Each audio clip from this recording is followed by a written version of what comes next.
I was T-going at the intersection. My car was total, here's the piled up, and I needed help. Fast. I called George Sink Injury Lawyers, and they got me $710,000. If you've been hurt, don't wait. Call all nines now. They helped me, and I know they'll help you too. The Live 5 for 6 Skyview Network, sponsored by Terry Lambert Hyundai.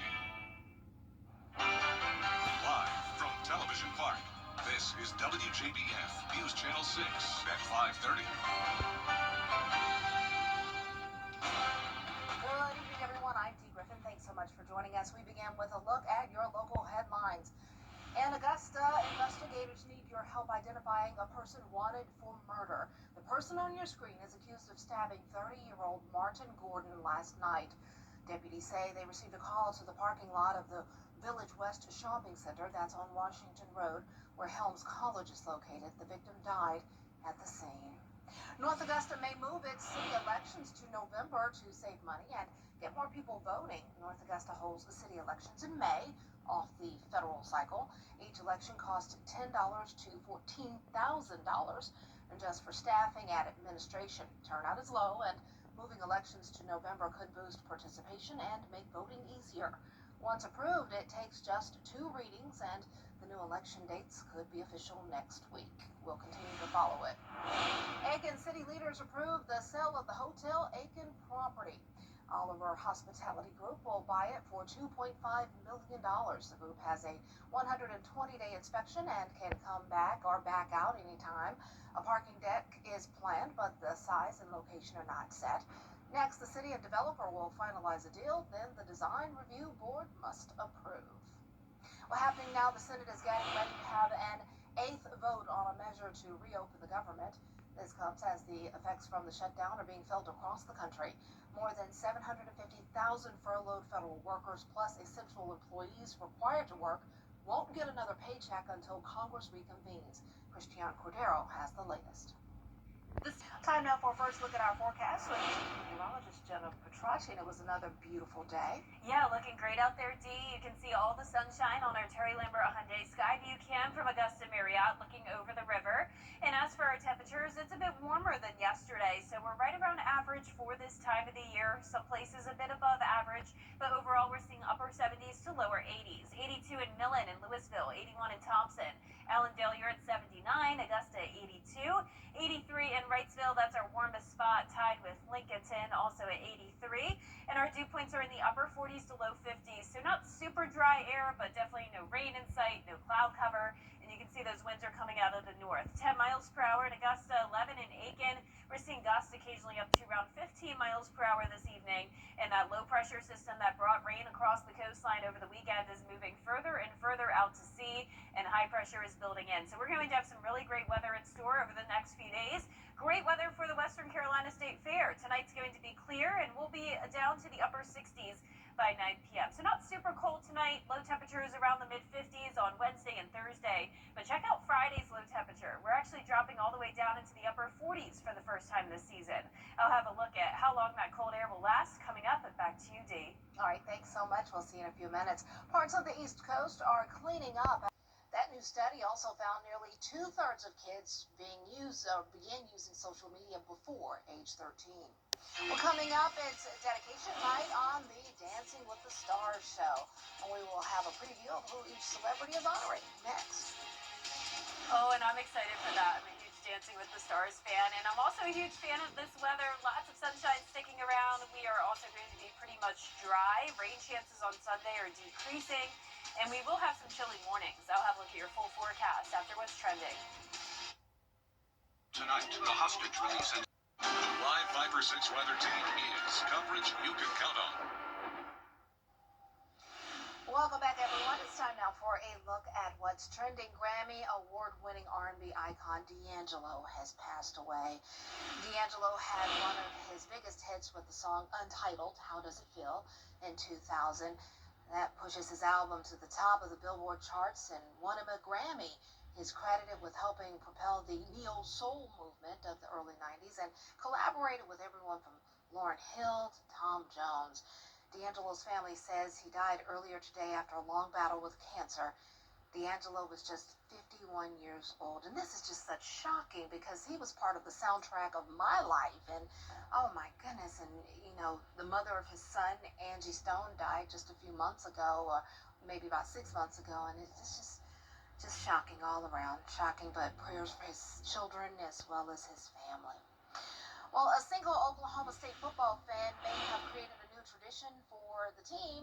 During Saturday's loss to Houston, Trent Eaton says his sister offered to give him $10 to go over to an empty section of the stadium, take his shirt off, and start waving it around.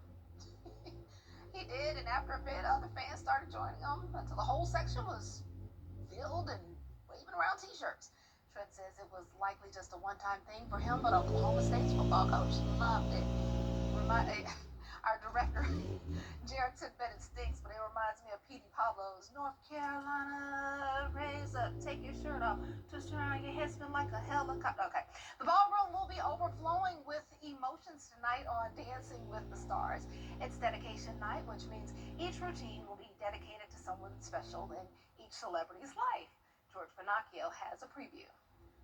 We're dedicating to someone I love very, very much. Expect emotions to run high this week at Dancing with the Stars.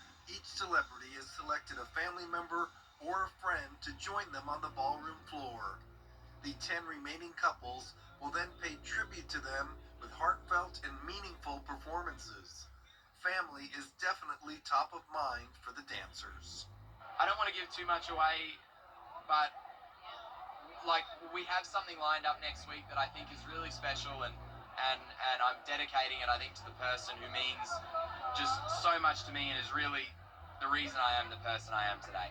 And I've already cried, even pitching the idea to Val and what I want to do in the song.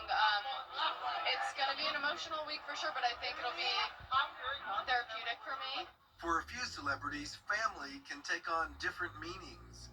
Elaine Hendricks can't wait to hit the ballroom floor with her longtime BFF, Lisa Ann Walter.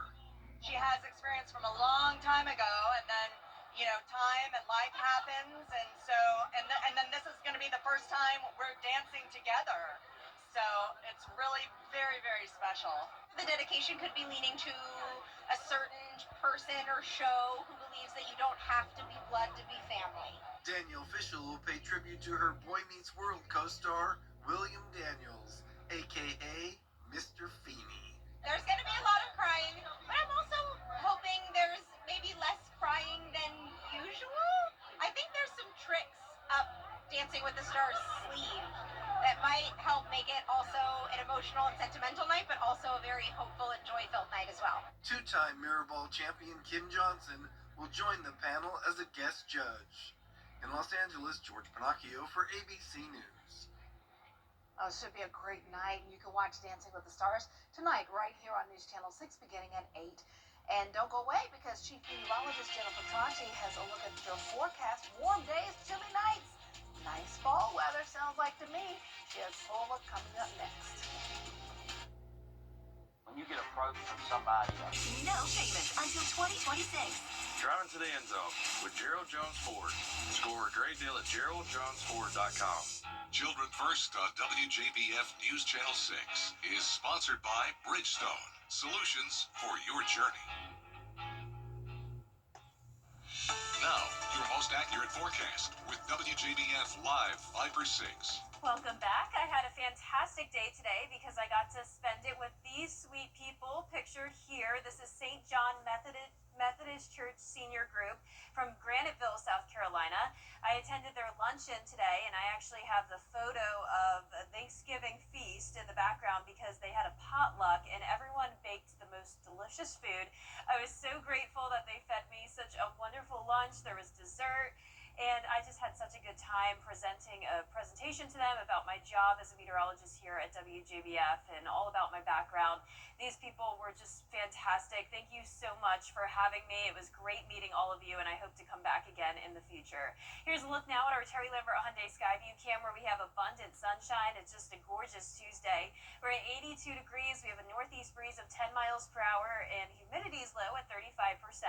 Around the CSRA, we're sitting in the low 80s pretty much everywhere with the exception of our southeastern counties. 79 in Barnwell and Allendale, 77 in Bamberg, but clear skies for everyone, not a cloud in sight.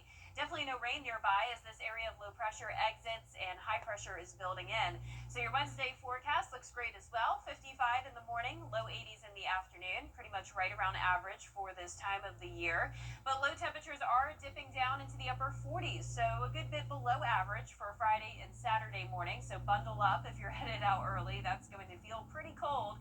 And notice we are going to see a drop in humidity as well. Dew points are in the low 60s on Wednesday. Then we're falling all the way down into the 40s on Friday. And it's all because of this dry cold front that's going to bring us the cooler temperatures along with the lower humidity to look forward to. But we definitely could use some rain. It's been dry so far this month for the most part, especially down in our southeastern counties where there's a severe drought.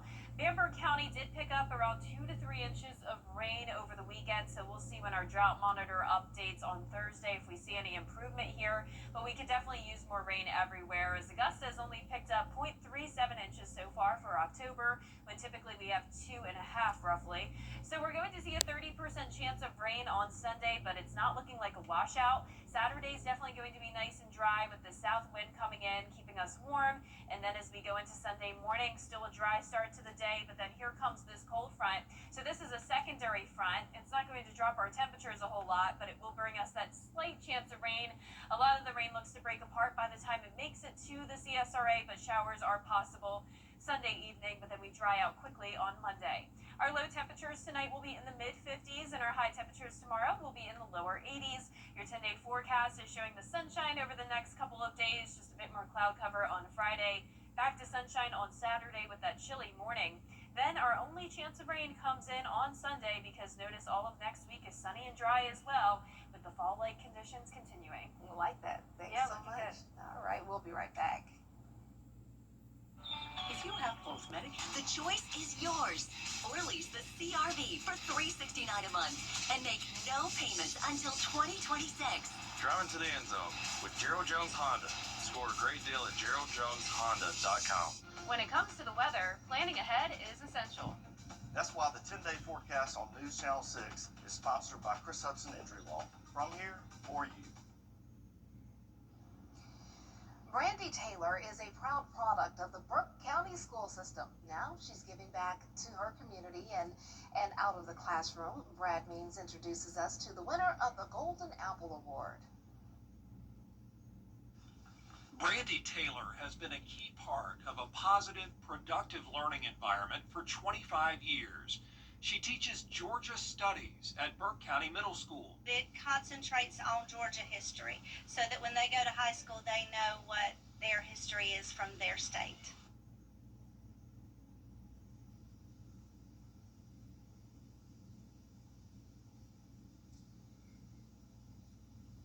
The first thing I do is build relationships with my students. So all of my students know that I love them, and everything that I'm doing for them, I'm doing so that they will be better citizens in our country.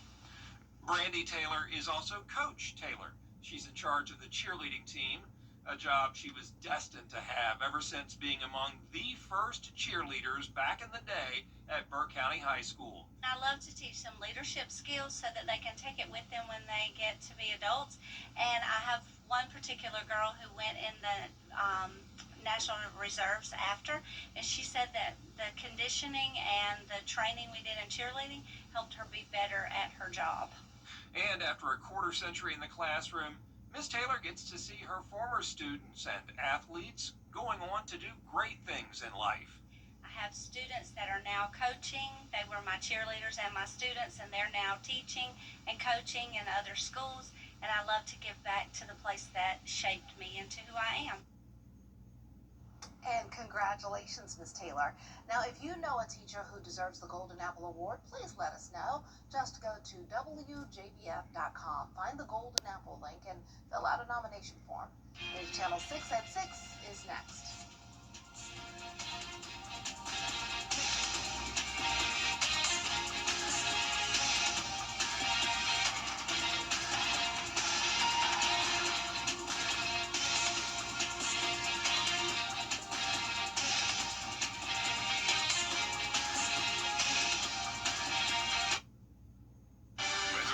Sports on WJBF News Channel 6. Brought to you by Southpaw Roofing. Roofing done right. Coming down 75.